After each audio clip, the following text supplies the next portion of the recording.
To Dr. LMadu2, and the topic is the death of Osama bin Laden and the future of Al-Qaeda.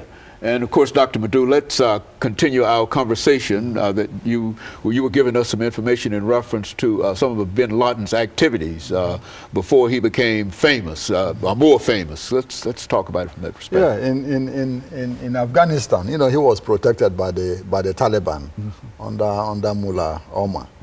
In fact, he pledged a personal oath of allegiance to Mullah Omar, who was the leader of the Taliban, and also called the Amir al-Muminem, meaning father, commander of the faithful. So because of that personal loyalty oath to Mullah Omar, he found it impossible, to kick him out of Afghanistan with his group, you see. And however, one has to understand, how did Al-Qaeda, come into existence? The word Al-Qaeda was first used in an article written by Dr. Abdullah Azzam in 1988. And the real, context is Al-Qaeda al-Subha, meaning solid base. So when bin Laden formed this organization, he called it Al-Qaeda, meaning the base, and left out the solid. Prior to that time, there were two different organizations.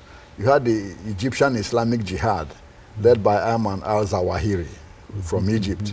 And then you had Osama bin Laden's Arab Brigades, which he later changed to the Lion's Den. His name, Osama, means lion.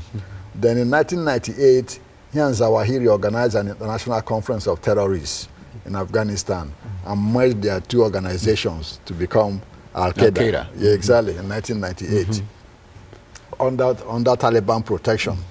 So in 2001, when this happened. When they attacked Twin Towers, in New York, President Bush asked, Mullah Omar to, kick out bin Laden, but Mullah Omar refused for two reasons. A, bin Laden had already pledged oath of allegiance to him personally as Emir al-Muminem, commander of the faithful, and two, because of bin Laden's financial assistance to the Taliban. And you don't forget that bin Laden had a construction company himself that he was using also to construct, buildings and roads for the Taliban, which he was doing in the Sudan before. So when the American troops came in, he moved to Tora Bora, which is the mountain close to the Pakistani border, and from there disappeared. Nobody knew where he went to. Some said he was in Pakistan, some said he was in Afghanistan. Nobody actually had, a firm hard evidence as to where he really was. Or where he really was. Nobody expected him to be living in a house in, Pakistan. But that's what happened. Now the question is, did the Pakistani government participate, in giving him sanctuary and shelter in Pakistan? That's the million-dollar question, I believe, Dr. That's correct. Some have said, yeah, they must have known. How come the government didn't know he was there? My honest belief is that the official government of Pakistan did not know he was there.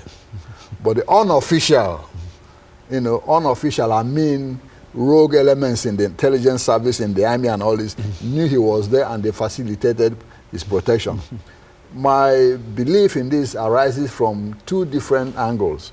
A, there's a man called General Hamid Gul. Hamid Gul was the director of the Inter-Services Intelligence, the powerful intelligence service of, Pakistan. He was in charge when Benazir Bhutto was, prime minister. Then another man called General Mirza Al-Aslam Beg.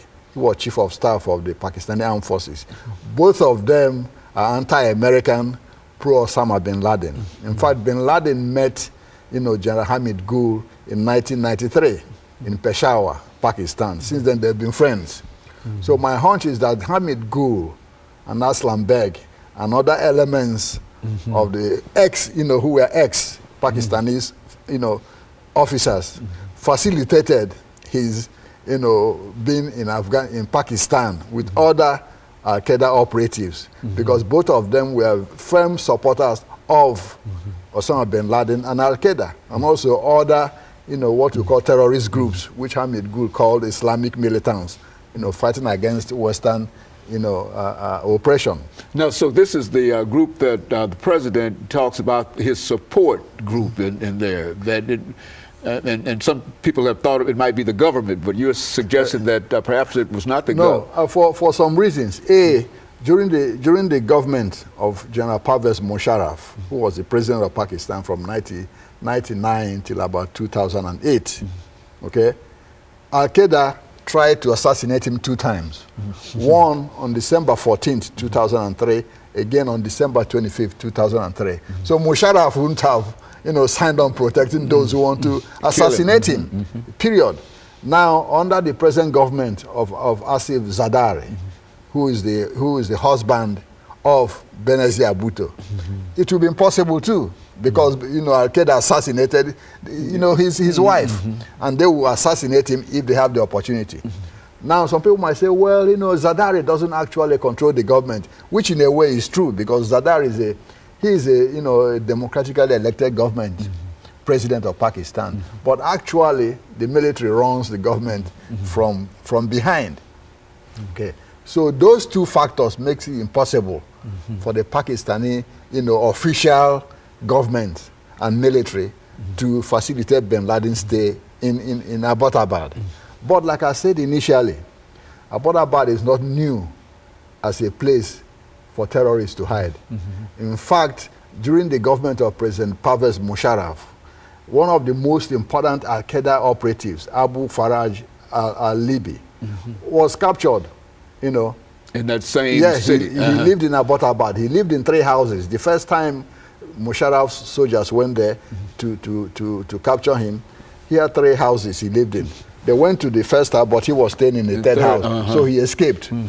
They came again twice. They couldn't get him. He sent somebody to deputize for him, who was killed, So a whole lot of them lived in Abbottabad, okay, under, openly, with the protection of these underground former ex-Pakistani soldiers. And so, in a real sense, it was just a terrorist atmosphere in that whole town, and it would have been almost impossible for the unofficial folks not to know it. Somebody, and the president, in a real sense, is probably correct when he said that there was a great support system for him at that particular time. Is that what we're saying? That's correct. LMadu2 and others, who were in Pakistan, military before. And of course, let us take this second commercial break, and we'll be back with our audience following this very, very short commercial break.